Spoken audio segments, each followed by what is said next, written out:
because you can't mix what you can hear.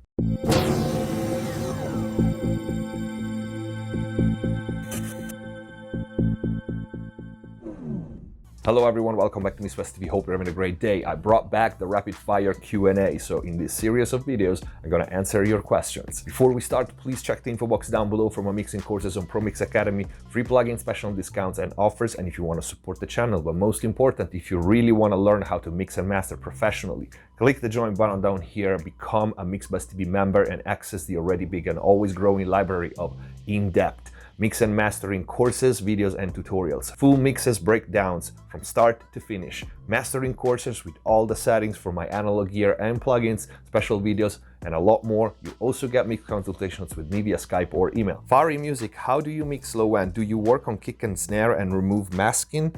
What outboard do you use to get more detail in the low end?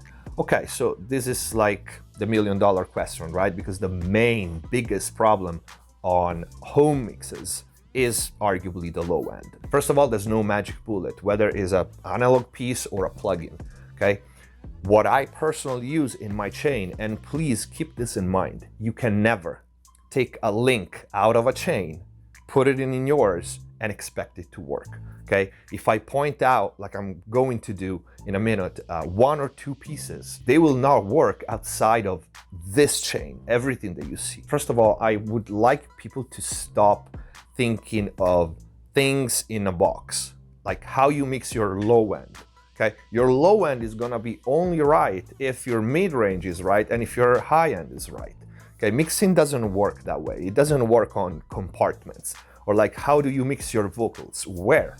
Because you mix the vocals in the song with everything else, and this goes for the low end as well. But if I have to point some of the hardware that I use for low end, so to speak, that would probably be my Neve 542s, the tape emulation, the Iron Transformer output on the West Audio mastering compressor, and I want to say definitely my SPL PQ equalizer. These are usually the three pieces that I mix and match the amount and where in the chain to get the low end that is right for a given song. So it's not like a chain that I use all the time and it's always the same, okay? For the most part are these three pieces, but the amount where it changes every time. For drums, for example, I always have my API 5500 EQ because it's a very focused and defined low end, very, very punchy. So that unit is usually always on drum along with the fatso. So you see, it's not just the EQ, it's the mid-range aggressive box tone of the API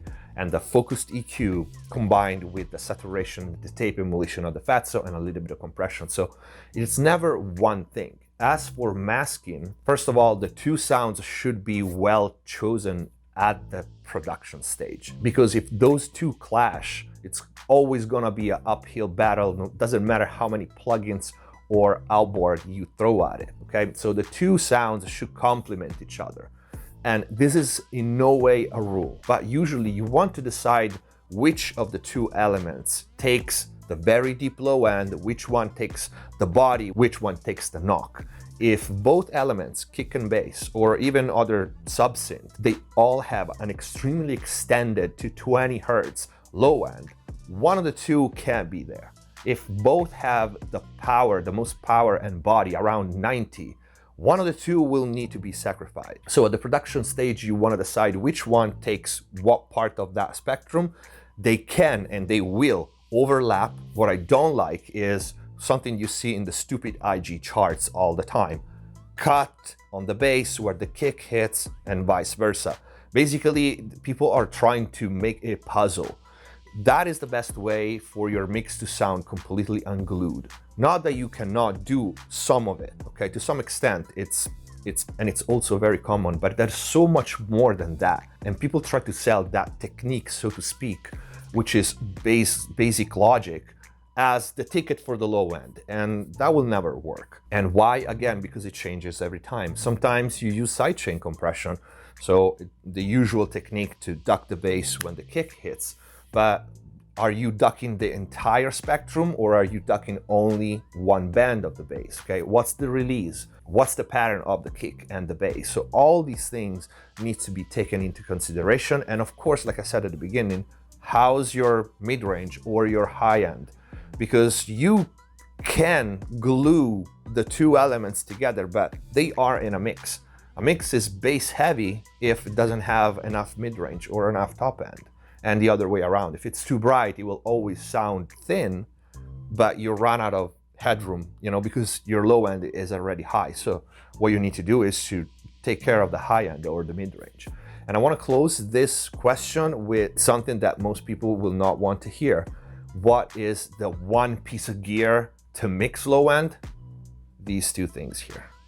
There's a reason, because we use gigantic monitors. And from the video, because of the angle, because of the perspective, you don't really realize how big those things are, okay? They are 120 pounds each, and they go down to like 10 hertz. There's a reason, because we use main monitors. One of them is to hear the low end, because you can't mix what you can hear, okay? I hope this answers the question.